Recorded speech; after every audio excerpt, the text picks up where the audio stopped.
10 വയസ്സുകാരിയെ മദ്യം നൽകി കൊന്ന ശേഷം പുഴയിലെറിഞ്ഞ് സ്വസ്ഥമായ ആൾമാറാട്ടം നടത്തി ജീവിക്കണമെന്ന ഇന്റൻഷനിലൂടെ നടത്തിയ ഒരു കൊലപാതകം. ഇതിൽ അത്യന്തം വേദനിപ്പിക്കുന്ന മറ്റൊരു കാര്യം, ഈ കൊലപാതകം നടന്ന ഈ പിഞ്ചു കുഞ്ഞിന്റെ ചേതനയേറ്റ ശരീരം പോസ്റ്റ്മോർട്ടം ചെയ്യുന്ന സമയം പ്രതി ഒരു കൂസലുമില്ലാതെ തിയേറ്ററിൽ സിനിമ കണ്ടിരിക്കുകയായിരുന്ന വാർത്തയടക്കം നമ്മൾ കേട്ടതാണ്. അത്തരത്തിൽ ഒരു തരത്തിലും കൂസലില്ലാത്ത, കുറ്റബോധമില്ലാത്ത ആ പിതാവെന്ന് വിളിക്കുന്നത് പോലും ശരിയാണെന്ന് തോന്നില്ല. ആ പിതാവിന് ഇപ്പോൾ ജീവപര്യന്തം തടവ് ശിക്ഷ വിധിച്ചിരിക്കുന്നു. ഒപ്പം ജീവപര്യന്തത്തോടൊപ്പം വിവിധ വകുപ്പുള്ള 28 വർഷവും തടവുണ്ട്. പക്ഷേ ആകെ മൊത്തം ഈ വിവിധ കേസുകളിലെ തടവുകൾ ഒന്നിച്ചനുഭവിക്കുമ്പോൾ ജീവപര്യന്തമെന്ന് നമുക്ക് ചുരുക്കി പറയാം. ആകെ ജീവപര്യന്തം ശിക്ഷയും 1,20,000 രൂപ പിഴയും വിധിച്ചിരിക്കുന്നു എന്ന കാര്യമാണ് നമുക്ക് മനസ്സിലാക്കാൻ കഴിയുന്നത്.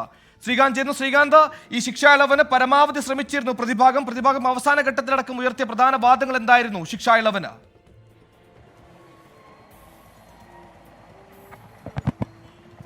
ശിക്ഷാ ഇളവ് എന്തായാലും ഈ വിഷയത്തിൽ ശിക്ഷാ ഇളവ് അധികം കിട്ടില്ല എന്ന് ഉറപ്പാണ്.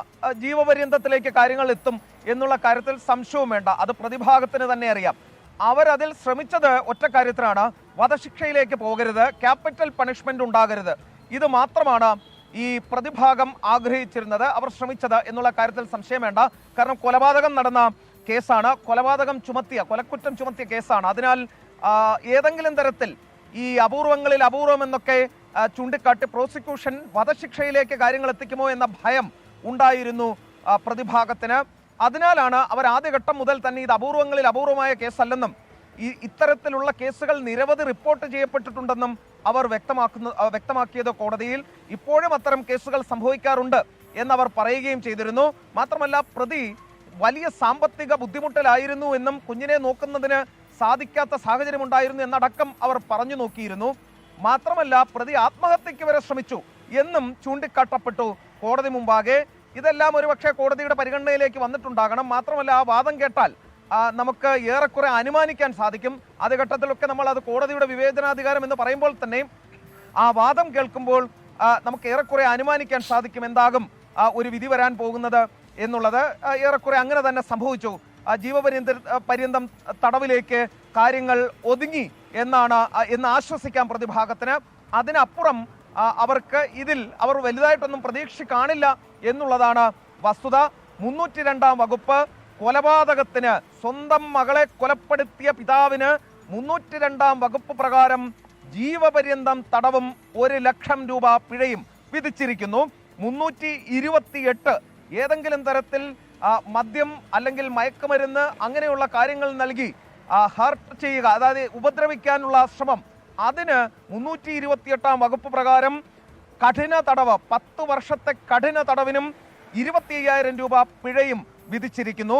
201 IPC ഈ തെളിവുകളെല്ലാം നശിപ്പിക്കുന്നതിന് വേണ്ടിയുള്ള ശ്രമത്തിന് 5 വർഷത്തെ കഠിന തടവും 10,000 രൂപ പിഴയും വിധിച്ചിട്ടുണ്ട്. Juvenile justice act 75 punishment for cruelty to child, കുഞ്ഞുങ്ങൾക്ക് നേരെയുള്ള ക്രൂരത 75 ജുവൈനൽ ജസ്റ്റിസ് ആക്ട് അത് പ്രകാരം നൽകിയിട്ടുള്ളത് 10 വർഷത്തെ കഠിന തടവും 25,000 രൂപ പിഴയുമാണ്. ജുവൈനൽ ജസ്റ്റിസ് ആക്ട് 77 കുഞ്ഞുങ്ങൾക്ക് ലഹരി വസ്തുക്കൾ നൽകുക എന്നുള്ളതാണ്. അതിനുള്ള പണിഷ്മെന്റ് 3 വർഷത്തെ കഠിന തടവും 10,000 രൂപ പിഴയുമാണ്. അതിൽ ജീവപര്യന്തവും 28 വർഷത്തെ തടവും ആണ് ആകെ വന്നത്. അതിൽ ശിക്ഷ ഒരുമിച്ച് അനുഭവിച്ചാൽ മതി എന്നതുകൊണ്ട് ജീവപര്യന്തം തടവ് ഇയാൾക്ക് അനുഭവിക്കേണ്ടി വരും. 1,70,000 രൂപ പിഴ ഇയാൾ ഒടുക്കേണ്ടിയും വരും. അതാണ് വിധി. എറണാകുളം പോക്സോ കോടതി ജഡ്ജി കെ സോമൻ അല്പസമയം മുമ്പാണ് വിധി പറഞ്ഞത്. വൈഗ എന്ന 10 വയസ്സുകാരി ഒരു തരി കുറ്റബോധം പോലുമില്ലാതെ മദ്യം നൽകി കൊന്ന് പുഴയിലെറിഞ്ഞ നരാധമനായ പിതാവിന് കോടതി ജീവപര്യന്തത്തിൽ തീർപ്പ് കൽപ്പിച്ചിരിക്കുന്ന വാർത്തയാണ് ശ്രീകാന്ത് റിപ്പോർട്ട് ചെയ്തത്. പ്രത്യേക വിചാരണ കോടതിയാണ് ഇപ്പോൾ ശിക്ഷാവിധി വിധിച്ചിരിക്കുന്നത്. 302 കൊലപാതകത്തിന് ജീവപര്യന്തവും 1,00,000 രൂപ പിഴയും, അങ്ങനെ മറ്റ് 4 വകുപ്പുള്ള 28 വർഷം തടവും ആകെ മൊത്തം 1,70,000 രൂപ പിഴയുമാണ് ഇപ്പോൾ വിധിച്ചിരിക്കുന്നത്. വിവിധ വകുപ്പുകളിലായുള്ള ശിക്ഷാവിധികൾ ഒരുമിച്ച് അനുഭവിക്കുമ്പോൾ ജീവപര്യന്തം എന്ന് നമുക്ക് കൺക്ലൂഡ് ചെയ്യാൻ പറ്റും. 302 IPC കൊലപാതകത്തിൽ ലൈഫ് ഇംപ്രിസൺമെന്റ്, അതായത് കൊലപാതകത്തിന് ജീവപര്യന്തം 1,00,000 രൂപ പിഴയും വിധിച്ചിരിക്കുന്നു. 320 IPC മദ്യം, അങ്ങനെ കുട്ടിക്ക് ഹേർട്ടാവുന്ന രീതിയിൽ മദ്യം വിഷമടക്കമുള്ള കാര്യങ്ങൾ നൽകിയെന്ന വകുപ്പിൽ 10 വർഷം കഠിന തടവും 25,000 രൂപ പിഴയും വിധിച്ചിരിക്കുന്നു. 201 IPC തെളിവുകൾ നശിപ്പിച്ചതിന് 1 വർഷം, 5 വർഷം തടവും 10,000 രൂപ പിഴയും, ഇങ്ങനെ വിവിധ വകുപ്പുകളിലായി ആകെ മൊത്തം ഒരു ജീവപര്യന്തവും 28 വർഷം കഠിന തടവും അതിനോടൊപ്പം 1,70,000 രൂപ പിഴയും ശിക്ഷ വിധിച്ചിരിക്കുന്നു എന്നാണ് ഏറ്റവും ഒടുക്കം നമുക്ക് മനസ്സിലാക്കാൻ കഴിയുന്നത്. നരാധമനായ കുറ്റബോധത്തിന്റെ ഒരു തരി പോലും ഇല്ലാത്ത സാനു മോഹൻ എന്ന ക്രൂരന്, നരാധമൻ അതിക്രൂരന് ജീവപര്യന്തത്തിൽ കോടതി തീർപ്പ് കൽപ്പിച്ചിരിക്കുന്നത് പ്രധാന വാർത്ത വരുന്ന സമയമാണ്.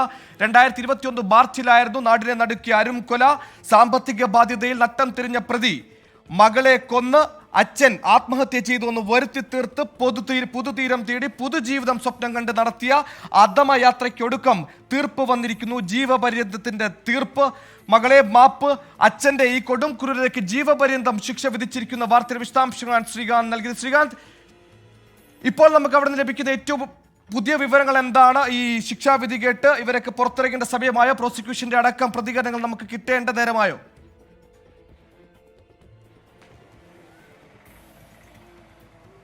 ഇതിൽ പ്രതികരണമായി എടുക്കാനുള്ളത് പ്രോസിക്യൂട്ടറുടെ പ്രതികരണമാണ്. പിന്നീട് ഈ അന്വേഷണ ഉദ്യോഗസ്ഥന്റെ പ്രതികരണം കൂടി എടുക്കേണ്ടതുണ്ട്. അവരെല്ലാം ഇവിടെയുണ്ട്.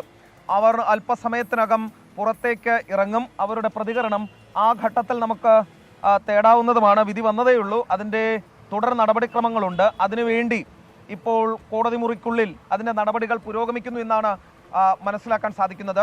പ്രോസിക്യൂട്ടറും അന്വേഷണ ഉദ്യോഗസ്ഥനും പുറത്തേക്ക് വരണം. മറ്റ് ബന്ധുക്കളോ അങ്ങനെയുള്ള ആരെയും ഈ നിമിഷം വരെയും ഇവിടെ കാണാൻ സാധിച്ചിട്ടുമില്ല. പ്രോസിക്യൂട്ടറുടെ പ്രതികരണം അല്പസമയത്തിനകം കിട്ടും. ഒപ്പം തന്നെ ഈ അന്വേഷണ സംഘത്തലവന്റെ പ്രതികരണവും കിട്ടും. സ്വാഭാവികമായും അവർക്ക് ആശ്വസിക്കാവുന്ന വിധി തന്നെയാണ്. ഇങ്ങനെയൊരു കേസിൽ ജീവപര്യന്തം തടവ് അവർ അന്വേഷിച്ച് കണ്ടെത്തി അവർ ചുമത്തിയ വകുപ്പുകൾക്കെല്ലാം അതെല്ലാം തെളിയുകയും അതിനെല്ലാം ശിക്ഷ കിട്ടുകയും ചെയ്യുന്നു എന്നുള്ളത് അവരെ സംബന്ധിച്ചിടത്തോളം പ്രധാനപ്പെട്ട കാര്യം തന്നെയാണ്. മകളെയാണ് കൊന്നത്, അച്ഛനാണ്, പിതാവാണ് ആ കുറ്റകൃത്യം നിർവഹിച്ചത്. കൊന്ന് ഫ്ളാറ്റിൽ വെച്ച് കൊലപ്പെടുത്തിയ ശേഷം പുഴയിലേക്ക് വലിച്ചെറിഞ്ഞു. ആത്മഹത്യയാണ് എന്ന് വരുത്തി തീർക്കാനുള്ള ശ്രമം നടത്തുകയും ചെയ്തു. ഇയാൾ പിന്നീട് കാണാമറയത്തേക്ക് പോയി. ഇയാളെ പിന്നീട് 27 ദിവസത്തിന് ശേഷമാണ് കണ്ടെത്തുന്നത്. അങ്ങനെ ഒട്ടനവധി കാര്യങ്ങൾ ഈ കേസുമായി ബന്ധപ്പെട്ട് നടക്കുകയും ചെയ്തിരുന്നു. പക്ഷേ നേരത്തെ നമ്മൾ പറഞ്ഞിരുന്നു, അപൂർവങ്ങളിൽ അപൂർവമെന്ന് കോടതിക്ക് ഒരു പക്ഷേ തോന്നിയിട്ടുണ്ടാകില്ല. ഈ മുൻപും ഈ സമയങ്ങളിലുമൊക്കെ തന്നെ ഇത്തരം കേസുകൾ വ്യാപകമായി റിപ്പോർട്ട് ചെയ്യപ്പെടുന്നുണ്ട്. വളരെ വ്യാപകമായി റിപ്പോർട്ട് ചെയ്യപ്പെടുന്നുണ്ട്. അത് പ്രതിഭാഗം കോടതി മുൻപാകെ കൃത്യമായി അവതരിപ്പിക്കുകയും ചെയ്തു. അവരതിൻ്റെ ഉദാഹരണ സഹിതം കോടതിയിൽ ഈ ശിക്ഷയിന്മേലുള്ള വാദം നടക്കുമ്പോൾ അവർ കോടതിയെ അറിയിച്ചു. ഒരുപക്ഷെ അതൊക്കെ തന്നെ സ്വാധീനം ചൊലുത്തി കാണണം കോടതിയിൽ. ഇപ്പോൾ അയാൾക്ക് ജീവപര്യന്തം തടവ് ശിക്ഷ കിട്ടിയിരിക്കുന്നു. ജീവിതകാലം മുഴുവൻ ജയിലിൽ തുടരേണ്ടി വരും. മകളെ കൊന്ന് മകളുടെ മൃതദേഹം പുഴയിലേക്ക് വലിച്ചെറിഞ്ഞ പിതാവ് സനു മോഹൻ ജീവിതാവസാനം വരെ ജയിലിൽ തുടരേണ്ടി വരും. എറണാകുളം പ്രത്യേക പോക്സോ കോടതി ജഡ്ജ് കെ സോമൻ അയാളെ കൽത്തുറുങ്കിൽ അടയ്ക്കാൻ ഉത്തരവിട്ടിരിക്കുന്നു. നിലവിൽ ജീവപര്യന്തം തടവ് ശിക്ഷ വിധിച്ചു. വൈഗാക്കൊലക്കേസിൽ പിതാവ് സനു മോഹന് ജീവപര്യന്തം ശിക്ഷ. പ്രതിക്കെതിരെ ചുമത്തിയ മുഴുവൻ കുറ്റങ്ങളും തെളിഞ്ഞു. ശിക്ഷാവിധി ഏകദേശം അല്പം മുമ്പാണ് പ്രഖ്യാപിച്ചത്. പ്രതിക്ക് വധശിക്ഷ നൽകണമെന്നായിരുന്നു പ്രോസിക്യൂഷന്റെ ആവശ്യം. പക്ഷേ ജീവപര്യന്തത്തിൽ ആ പിതാവിന്റെ തീർപ്പ് വന്നിരിക്കുന്നു എന്ന വാർത്തയാണ് ഏറ്റവും ഒടുക്കം നമുക്ക് നൽകാനുള്ളത്. ലോകത്തെവിടെയായാലും ഏത് സമയത്തും 24 വാർത്തകളും ഓഗ്മെന്റഡ് റിയാലിറ്റി പാക്കേജുകളും എക്സ്പ്ലെയിനറുകളും വിശദമായി കാണാൻ ഞങ്ങളുടെ യൂട്യൂബ് ചാനൽ നിങ്ങൾക്ക് സബ്സ്ക്രൈബ് ചെയ്യാം.